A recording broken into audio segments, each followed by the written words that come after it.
রাষ্ট্রপতি নির্বাচনটা চূড়ান্ত হয়েছে এটা কবে বলা যাবে? অর্থাৎ রাষ্ট্রপতি নির্বাচনটা কবে হয়, ভোট গণনা, ওই যে ইলেকটোরাল এগুলো গণনাটা কখন হয়, শপথ গ্রহণ কিভাবে হয় আপনি দেখতে আসছেন?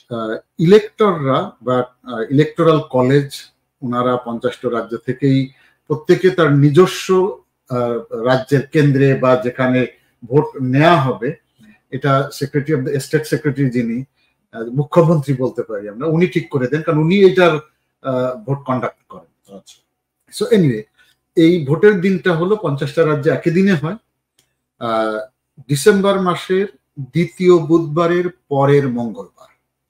এবার 17ই ডিসেম্বর হয়েছে তারিখটা। এই দিনে 50টা রাজ্যেই, প্রত্যেক রাজ্য থেকে তো ঠিক করাই আছে, ওনারা যেখানে মুখ্যমন্ত্রী মহোদয় মানে সেক্রেটারি অফ দ্য স্টেট, উনি যেখানে দিন তারিখ সময় ঠিক করে দেন, ওখানে ওনারা যান, গিয়ে প্রত্যেকে একটা ভোট দেন প্রেসিডেন্ট পদের জন্য, একটা ভোট দেন ভাইস প্রেসিডেন্ট পদের জন্য, ব্যালটে ভোট দেন। এবং মজার ব্যাপার হলো, যদিও ওনারা নির্বাচিত হয়েছে একটা দল থেকে, যখনই উনি ডেলিগেট নির্বাচিত হয়ে গেলেন, ডেলিগেট তো না, ইলেক্টর নির্বাচিত হয়ে গেলেন, তখন উনি স্বাধীন। ওই দলকে ভোট দিতে হবে নট নেসেসারি, উনি যদি চান অন্য যে কাউকে ভোট, অন্য কেউ ভোট দিতে পারেন। সুযোগ আছে, হতেই পারে, হয়েছে, ওই জন অ্যাডামসের সময় একবার হয়েছিল। আচ্ছা আচ্ছা, সো এটা হতে পারে, কিন্তু আমরা তো দেখি নাই, মানে গত 15-20 বছর না কোনো কিছু আমরা শুনি না। 1852 সাল থেকে এই দুইটা দলই নির্বাচিত হয়ে আসছে এবং এগুলো শোনা যায়, বাট নিয়ম আছে। তার মানে এটা হলো একটা স্বাধীনতা, যে আমি সামহাও আমি নির্বাচিত হয়েছি ইলেক্টর, কিন্তু আমি পছন্দ করছি না আমি ডোনাল্ড ট্রাম্পকে ভোট দিব, আমি রিপাবলিকান, তো তখন আমি ভোট দিতে পারি, স্বাধীন, আমি কোনো নিষেধ নেই। যদিও তাদেরকে একটা শব্দ ব্যবহার করা হয় তাদের ক্ষেত্রে, আনফেইথফুল ইলেক্টর। আচ্ছা আচ্ছা, সো ভোটের দিনটা হলো ওইটা। এরপরে এই ভোট গণনা হয় 6 জানুয়ারি, এটা ফিক্সড ডেট, 6 জানুয়ারি। কারণ 3 জানুয়ারিতে দিনে ভোট গণনা হয়। এটা তো ভাই মেয়ার একটা ফর্মালিটিস, কতক্ষণই 538টা ভোট গুনতে পারবে, 538টাও না, 50টা সিট করবে। ভোট গণনার জটিল বা সময় সাপেক্ষ হচ্ছে যেটা 3 নভেম্বরে যেটা হবে, নভেম্বরে যেটা ইলেকটোরাল কলেজ, এইটা জটিল, এটা অনেক লম্বা, কারণ এখানে বিভিন্ন জনের, যেটা ইভিএম এ হয় ওটা তো সমস্যা আছে, এবং এটা আমি যেদিন চাই সেদিন দিয়ে আসতে পারবো। ধরেন এই আমি এক্স রাজ্যে বা নিউ ইয়র্ক রাজ্যের আমি ভোটার, সো নিউ ইয়র্ক রাজ্য মনে করলো যে ভোট তো 5 তারিখে শেষ, আমরা এটা অক্টোবর মাসের 27 তারিখ থেকে শুরু করবো, ওপেন করলাম বক্স, কোনো অসুবিধা নেই। তো আমার যাওয়া আসার পথে যেদিন পারলাম আমি ভোটটা দিয়ে চলে আসলাম। যারা যাবে না ভোট দিতে বা পারবে না যেতে, সেটা দেশের বাইরে দেশের ভিতরে, তারা ইলেকশন কমিশন সময় দিয়ে দেয়, তার ভিতরে তারা রেজিস্টার করে যে আমি পোস্টাল ব্যালটে ভোট দিব, মেইলিং বা পোস্টাল ব্যালটে ভোট দিব।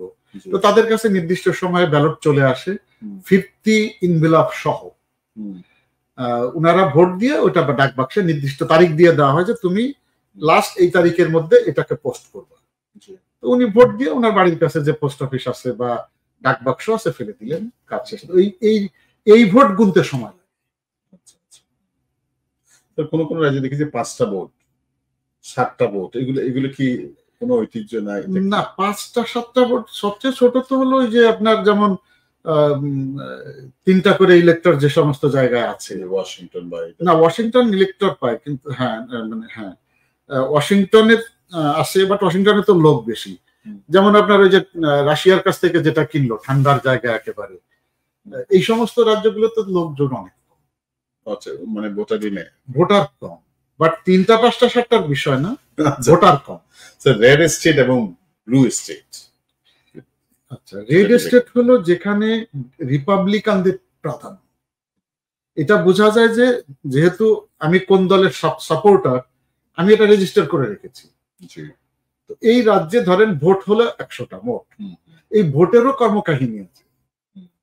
ধরেন আমেরিকাতে মোট জনসংখ্যা হলো 331.4 মিলিয়নের মতন মোট জনসংখ্যা, তার ভিতরে ভোটার হলো আপনার 255+ মিলিয়ন। ইনারা সবাই ভোট দিবেন না, সেটাও রেজিস্টার করে দিতে হয় যে আমি ভোট দিব বা আমি দিব না।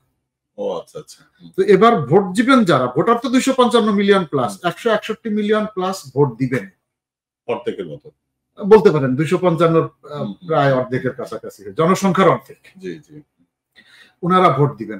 তো এই যে 161 মিলিয়ন ভোট দিবেন, এনাদের একটা বড় অংশই রেজিস্টার করা যায় আমি অমুক দলের, আমি অমুক দল।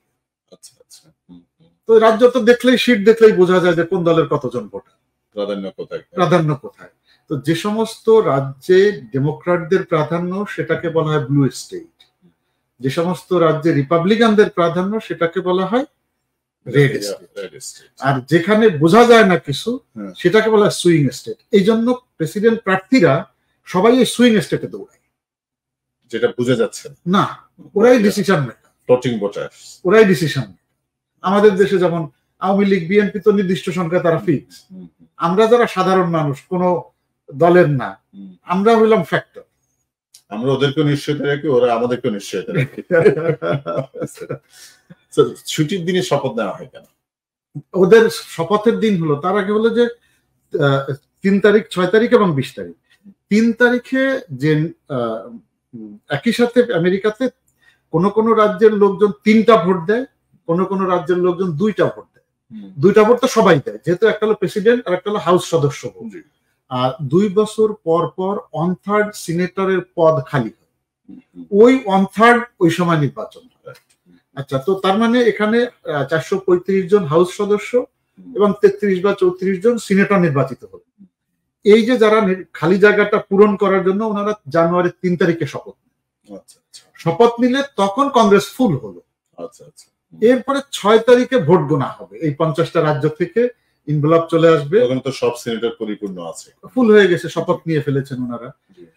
তো এই জায়গাটাতে জয়েন্ট সেশন হয়। নরমালি জয়েন্ট সেশন হয় 2 জায়গায়, এটা একটা, আর একটা হলো কোনো বিল যদি প্রেসিডেন্ট ভেটো মারে তখন জয়েন্ট সেশন হয়, বাট তার আবার প্রকৃতি ভিন্ন। এইখানে যে জয়েন্ট সেশন হয়, 2 কক্ষই একসাথে বসে, 535 জন বা অন্য যারা থাকেন ইলেক্টররাও এখানে থাকতে পারেন। সো এইখানে সিনেটের যিনি প্রেসিডেন্ট, উনি 50টা ইনভেলপে খোলেন সবার সামনে এবং খুলে বললেন অমুক পেয়েছেন এত ভোট, তমুক পেয়েছেন এত ভোট। তো তমুক তো শূন্যই পায়, একটা সিটে তো ভাগ হয় না। অমুক 54 ভোট ক্যালিফোর্নিয়াতে, অমুক 0 জাস্ট ফর্মালিটিজ আর কি। তো ডাকার পরে 50টা যোগ, ওনার 2 পাশে লোকজন থাকে, একেবারে কেতা দূরস্থ, বাপরে বাপ, ভারী ভাবসাব আছে। গুনাটনা শেষ, এরপরে বললো যে সর্বমোট অমুক এত ভোট পেয়েছেন, অমুক এত ভোট পেয়েছেন। গোল্ডেন নাম্বার বলা হয় 270 কে, যেহেতু 538 এর মাঝখানের প্লাস 1, 269 মাঝখানে প্লাস 50% প্লাস একটা, হাফ প্লাস 1, 50% প্লাস একটা। তো 270 যিনি বেশি পেলেন, তখন উনি ঘোষণা দেন যে উনি president elected president, elected president নয়, প্রেসিডেন্ট ইলেক্ট। আগের প্রেসিডেন্ট তো তখন উনি 20 তারিখ পর্যন্ত কন্টিনিউ করবেন সব কিছুতে। হয়ে গেল। এই 6 তারিখ থেকে 20 তারিখ 2 সপ্তাহ ওনাকে সময় দেওয়া হবে, উনি ওনার ক্যাবিনেট ঠিক করবেন। এবং এই 2 সপ্তাহে উনি সামনে একটা ট্র্যাডিশন হয়ে গেছে, সামনের 100 দিনে কি করবেন, কিভাবে করবেন সেটার একটা গাইডলাইন দেন, গাইডলাইন তৈরি করেন, ক্যাবিনেট তৈরি করেন, কাদেরকে নিয়ে কাজ করবেন, এবং 20 তারিখের জন্য শপথ নেওয়ার জন্য উনি রেডি হন।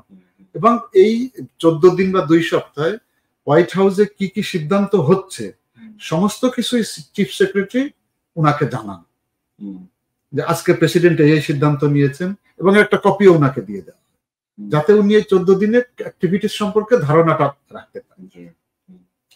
6 থেকে 20 তারিখে যে বাড়ি হোক না কেন, রোববার হোক আর ক্রিসমাস ডে হোক, ক্রিসমাস ডে তো হবে না যেহেতু এটা তো ফিক্স করা জানুয়ারির 20 তারিখ, উইকেন্ডই হওয়ার কথা, শনি রবি যদি হয়, হইলেও ওই দিনই শপথ পড়াবেন chief justice, federal chief justice, বা কোনো জাজও পড়াইতে পারে, এটাও তাদের কনস্টিটিউশনের সুযোগটা আছে। যাই হোক, প্রেসিডেন্ট ভাইস প্রেসিডেন্টকে শপথ পড়িয়ে দিলেন চিফ জাস্টিস। এরপরে এসেই উনি ওভাল হাউসে বসে গেলেন। এখন উনি প্রেসিডেন্ট ইলেক্টেড, মানে প্রেসিডেন্ট ইলেক্ট না, ইলেক্টেড প্রেসিডেন্ট, এখন প্রেসিডেন্ট ইলেক্টেড প্রেসিডেন্ট। ওই 20 তারিখ থেকেই উনি বিল টিল অনুমোদন সই যা করার উনি শুরু করেন। আনুষ্ঠানিকভাবে সে 20 তারিখ থেকে 20 তারিখে যদি কোনো কারণে ছুটির দিন হয়, তখন এই অনুষ্ঠানটা ছোট করে করা হয়, না হলে বিশাল করে করা হয়। আচ্ছা আচ্ছা, একেবারে আপনার বিয়ান্সে সহ যারা যারা বড় বড় গায়ক অভিনেতা যা যা আছে সবাইকে ওখানে ইনভিটেশন দেওয়া হয়। এটা ফেস্টিভ একটা বিশাল ফেস্টিভ নিয়ে আসছে হোয়াইট হাউসের সামনে। কোথায় করবে এটা যিনি প্রেসিডেন্ট শপথ নেবেন উনি ঠিক তার পছন্দ বা ওই জায়গায় আমি করতে চাই। আর যদি এরকম হয় যে ওই দিন ছুটির দিন, তাহলে ছোট করে এত গালা অনুষ্ঠান না করে ছোট করে করে অল্প সময়ের ভিতরে 2-1 দিনের মধ্যেই আবার এই গালা অনুষ্ঠানটাও করা। এটা তো একটা ওই উৎসবের ব্যাপার। উৎসব